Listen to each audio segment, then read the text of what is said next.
और ना कुछ किया। और संबोधन में क्या कहते हैं? बेटा, अरे पुत्र, भगवान को पुत्र का संबोधन। बड़ों का सत्कार करना नहीं जानते। मैं तुम्हारे पास तुम्हारा पितामह, तुम्हारा पिता खड़ा हूं और तुम खड़े भी नहीं होंगे, अभिवादन कर सकते। बेटा उठना चाहिए, प्रणाम करना चाहिए। और भगवान अंदर बहुत क्रोधित भगवान नारायण, अरे ब्रह्मदेव, मैंने सारी बातें तुमको समझा दी, भूल गए। तुम ये भी भूल गए कि तुमको मैंने बनाया है। ब्रह्मा जी कहे नहीं, आप हमको नहीं बनाए, हम खुद बने बनाए आए, हमको बनाने वाले आप नहीं है। बोल किसी का उपकार कर दो, चंद्र दिनों में भूल जाता है, नहीं मानता। जबकि शास्त्र कहते हैं किसी के उपकार को बोलना नहीं चाहिए। ब्रह्मा जी कहने लगे नहीं, हम आपको बनाए हैं। भगवान ने कहा सावधानी से बात करो, किसको किसने बनाया है संसार जानता है, अपने औकात में रहो। ब्रह्मा जी भी आज अपने मूड में दोनों देवताओं में तर्क कर। अब आप लोग कहोगे कि ये देवता भी लड़ रहे हैं तो हम ही अधिक लड़ रहे हैं, तो कौन बढ़िया। लेकिन ध्यान रखना, देवताओं की लड़ाई में भी देवताओं की लड़ाई भी हम सब लोगों को अच्छाई दे देती है। महापुरुषों की नाराजगी भी, संतों की नाराजगी भी वरदान का एक बार नहीं अनेकों बार कारण बने। धीरे धीरे ब्रह्मा जी में और भगवान विष्णु में युद्ध छिड़ा, और ऐसे वैसे युद्ध नहीं छिड़ा। नंदकेश्वर भगवान कहते कि भयंकर, उनके वाहन भी लड़ने लगे, उनके सेवक भी लड़ने लगे, उनकी सेना भी लड़ने लगी। अन्य देवताओं ने मना किया, ये ठीक नहीं है, आप लोग आप ही लड़ोगे तो समाज को क्या शिक्षा मिलेगी, आप ही लड़ रहे। यदि आप लोग नहीं मानते तो हम भगवान शंकर के पास में जाकर के आपकी शिकायत करें।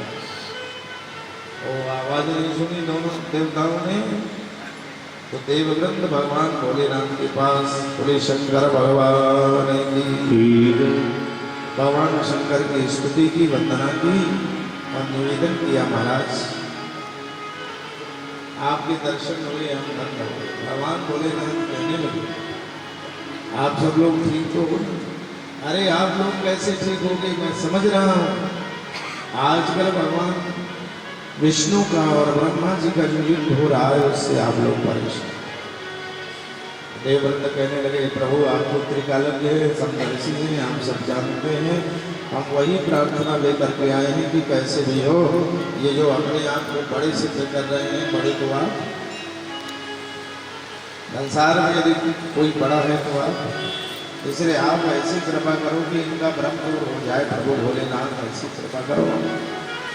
भगवान भोलेनाथ देवताओं के आग्रह पर वहाँ पर आते हैं और बादलों में छिप करके जब भगवान नारायण का और ब्रह्मदेव का भयंकर युद्ध देखते रहे, एक से एक महाअस्त्र शस्त्रों का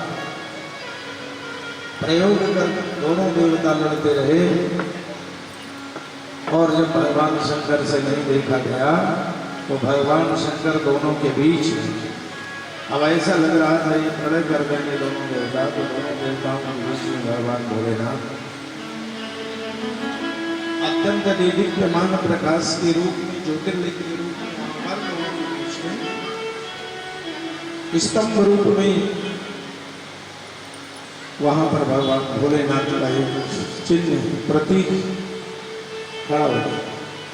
दृष्टि डाली तो आकाश से भी परे दृष्टि गई और धरती में पता ही नहीं। खैर युद्ध तो शांत हुआ और दोनों देवताओं ने मन में विचार किया कि ये क्या हो गया बीच में। अभी वो नहीं जान रहे कि ये सब भोलेनाथ की माया है, भोलेनाथ। अब जब आकाशवाणी हुई कि आप दोनों लोगों के बड़प्पन को की बड़े करोड़ों को सिद्ध करने के लिए स्तंभ है, और जिसे जो ही दोनों में से इसके पार को पाले वही बड़ा वही माना जाएगा जो इसके अंत को पाले। ध्यान रखना, भक्त और भक्ति की और भगवान के अंत को यदि किसी ने पाया है तो केवल भक्तों की भावना पाया है, भक्त भी नहीं पा सकते। पंचभूत से भक्त यदि चाहे कि हम भगवान की इस दैवी सत्ता को अच्छे से समझ लें तो भगवान की कृपा ही हो तो पूरी की पूरी समझ पाएंगे। भगवान विष्णु ने ब्रह्मा जी से पूछा कि आप किधर जाएंगे? आप पहले कि आप क्या ऊपर जाता हूं। विष्णु भगवान ने कहा ठीक है मैं नीचे। तो ब्रह्मा जी ऊपर की ओर गए और विष्णु भगवान अतल वितल सुतल रसातल तलातल महातल वितल सब लोगों में सातों लोगों में गए, लेकिन जहां जाए वहीं वो स्तंभ। भाव क्या है? अखिल ब्रह्मांड में कहीं भी ऐसी जगह नहीं है जहां शिव तत्व ना मिला। कहीं भी भगवान नारायण को 12 रूप धारण करके गए थे, कहीं भी अंत नहीं मिला तो भगवान को वापस आना पड़ा। ब्रह्मा जी भी ऊपर की ओर जाने लगे। हे सनत कुमार, भूर्भुवः स्वः महाजना तपः सत्यम आदि सब लोगों तक पहुंचते जाते गए, कहीं अंत नहीं मिला। जब कहीं अंत नहीं मिला तो ब्रह्मा जी निराश हुए और एक पुष्प केतकी का आते हुए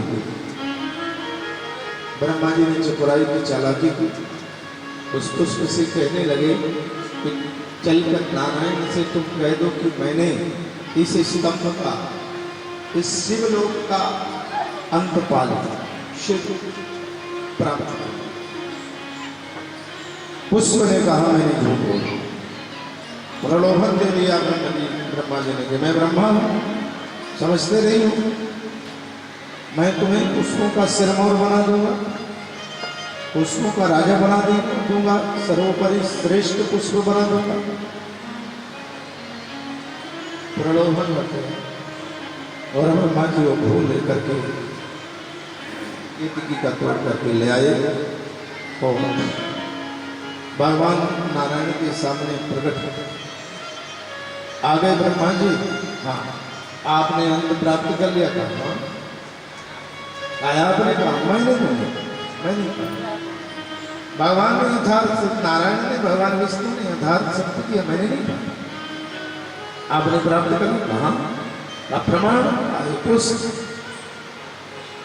भगवान नारायण ने पुष्प से पूछा कि क्या ब्रह्मदेव अंतिम छोर तक हुआए? तो पुष्प ने कह दिया हाँ, और जो हाँ किया उस हाँ के कहते ही भगवान शंकर हर हर महादेव भोलेनाथ महाप्रभु।